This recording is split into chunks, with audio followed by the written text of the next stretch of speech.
உன் கருங்கூந்தல் குழலாகத்தான் எண்ணம் தோன்றும். உன் காதோரம் உரையாடித்தான் ஜன்மம் தீரும்.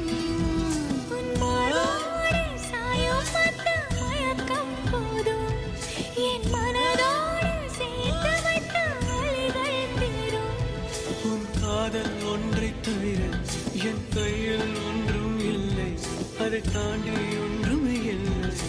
பெண்ணே பெண்ணே, நீ இல்லை என்றால் என்ன?